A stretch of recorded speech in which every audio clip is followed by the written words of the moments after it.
Hello everyone, my name is the Ashen Grave, or you can just call me Grave for short. This video will be dedicated to discussing the liberalist principles that Sargon of Akkad has laid out on the liberalist.org website. I've seen a bit of confusion on the subreddit about exactly what they mean, and I've seen some people maybe a little bit confused as to whether or not they can call themselves a liberalist. So I will try to explain each of the principles to and I don't mean to sound condescending, to the quote-unquote lay person. So I will begin with individual rights. This is essentially the idea that everybody within the country who is a legal adult citizen has exactly the same rights as any other legal adult citizen, regardless of their economic status or any other criteria you could call them.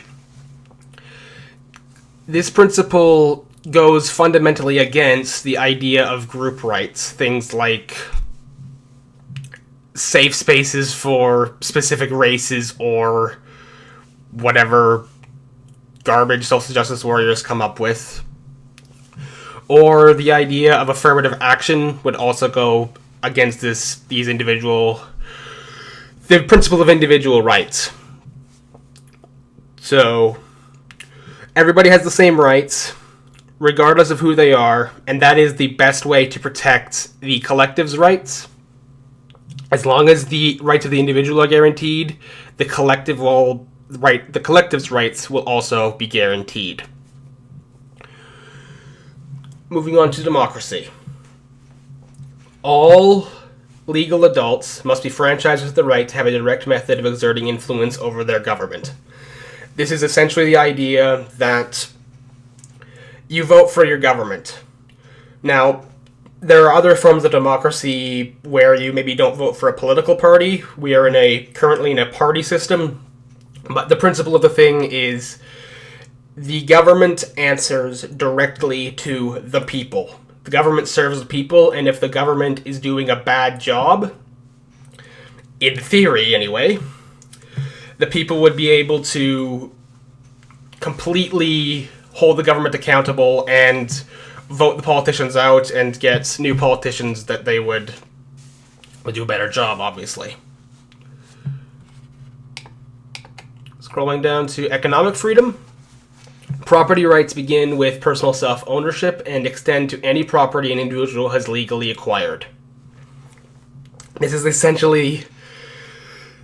the anti-communist bit.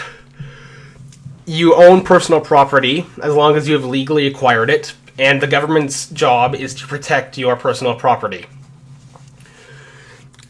By the same token, however, individuals must be responsible for their own economic situation. As much as possible, anyway. There are, obviously, real life doesn't always work that way, which is why we're not against the concept of something like a social safety net, for example. But in principle, as much as possible, people should be responsible for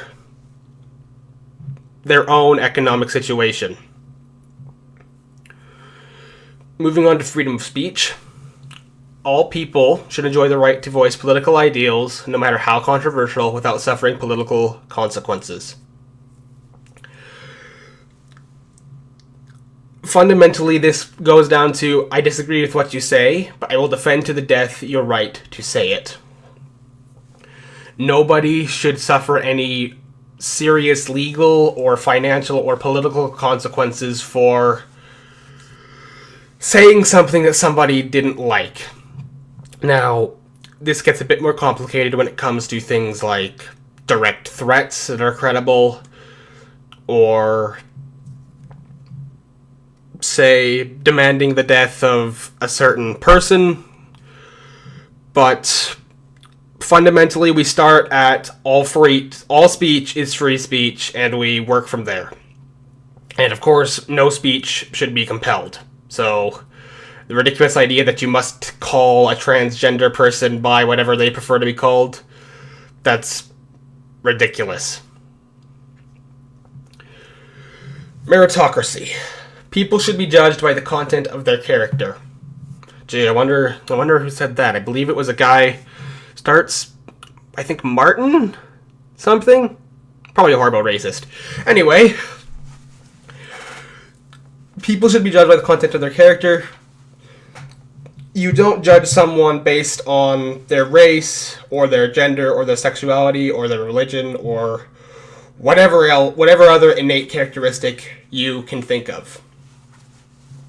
Nobody is entitled to something just because they are a certain protected group.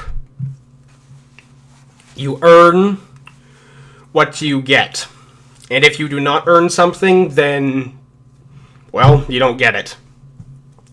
Once again, this does not mean that we are against the idea of charity or a social safety net, but just, once again, we start at the principle of meritocracy. Justice is blind. Everybody is governed. This ties into the meritocracy and rights of the individual. Everybody is governed by the same laws. So, a good example of this would be, say, I know this might be a bad example because of the current state of the family court system, but in theory, if a couple gets divorced, the court should judge the two based on their actions completely, and whoever is quote-unquote at fault in the divorce should suffer the consequences. Once again, I know that's not really happening right now, but that goes against the principle of blind justice. And finally, secularism. Secularism, I'm sorry. Separation of church and state.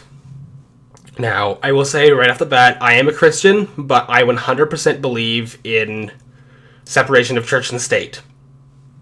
Religion and government, directly anyway, should not mix, because they corrupt each other. I think it's something that a lot of people miss. Religion corrupts the government, and not only that, but government corrupts religion. So, people should be allowed to worship privately or publicly, or if they're an atheist or an agnostic, not at all, so long as the religious beliefs do not interfere with the rights of others. This gets a bit more complicated when it comes to a certain religion / political ideology called Islam, but once again, that's more of a specific application of the principle. The principle of the thing is nobody is free to force people to believe in a religion, and you are not allowed to bring your religious beliefs to political ideology. At least not directly, anyway.